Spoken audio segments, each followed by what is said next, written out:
Hi everybody, today we're gonna learn together introduction to vocabulary.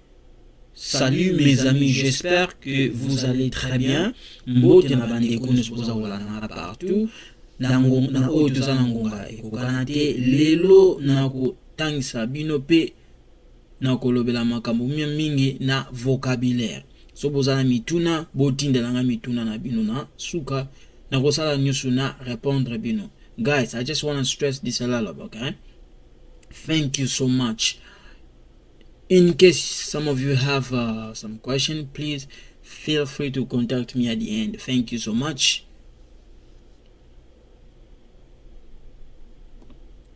Toye awa lelo nakolobela job, okay? Nakolobela musala.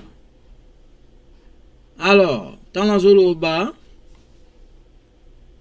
co-worker, general manager, supervisor, mingi vocabulaire. Bon, na ndenge na bongo singo vocabulaire eza na bona musala, okay? General manager aza supervisor te, okay? I'm gonna explain to you guys a little bit quick here, okay? You see? Here. Okay. Here the general manager. Here the supervisor. Here the worker. Okay. Just I want you guys to understand, okay? So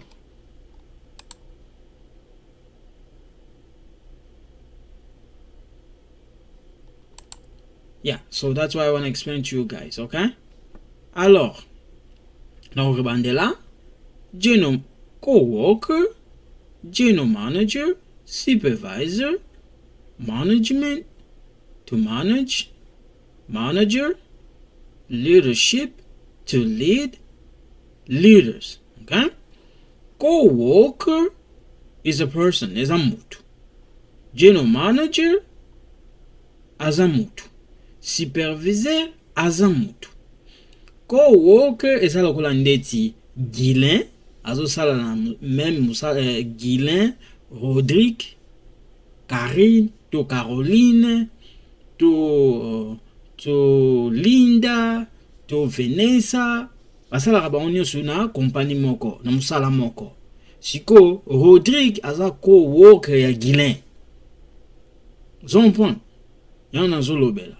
Sikoyo general manager daka mingi na likolo, supervisor adana mwase me supervisor ye bazwaka supervisor na general manager bazwaka bajwa rôle moko te. Okay? Management eza kombo eza lokola gérance. To manage eza verbe. Manager eza mutu. Leadership eza kombo. It's a noun. To lead is a verb, Leader is a person, is a mutu. Okay? To yawa. Nena bongisili yango.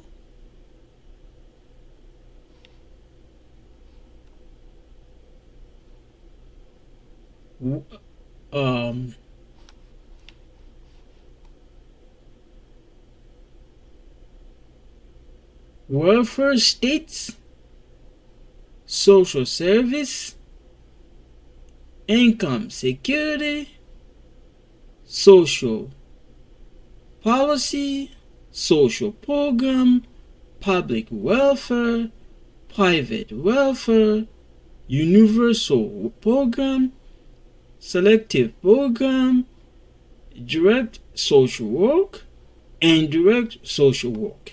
Okay?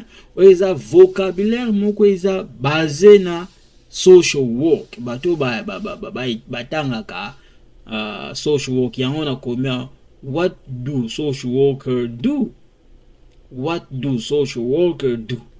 Okay? Yango na T1.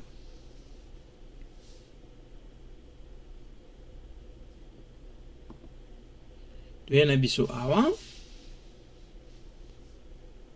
case worker, social worker, social service worker, self-care, immigration worker, immigration officer, Ontario Work OW, Ontario Disability Support Program, case manager. Case worker okuza kwa ndeti mutu azo travailler na kana na immigration to mutu azo bato babotola bana bamutu azo zwa kana yo ya bana na yo to bato bapesa bato mbongo soko yesika na Canada.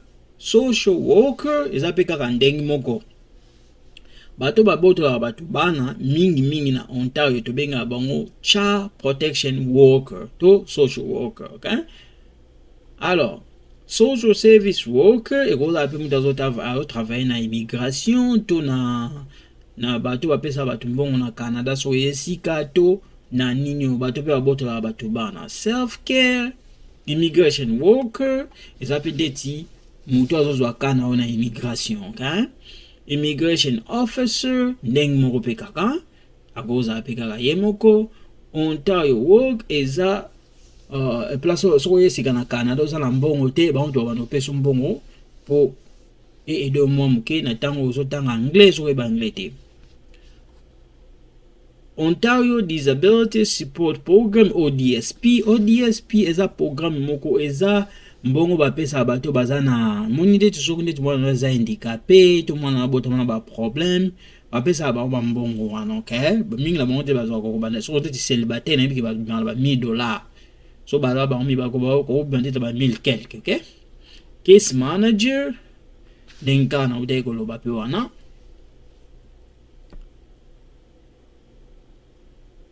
Alors na ndenge na bongisili yango so na zongi na mamba video vimeza ya mulai te, okay? Na zonga na mamba mwa muke pona prononciation et debino. Co-worker, general manager, supervisor, management, to manage, manager, leadership, to lead, leaders, okay? Welfare state, social service, income security, social policy, social program, public welfare, private welfare, universal program, selective program, and direct social work, direct social work and direct social work, okay? Just to help you guys. Case worker, social service worker, self-care, immigration worker, immigration officer, Ontario Worker, OW, Ontario Disability Support Program, ODSP, case manager. Okay? Yang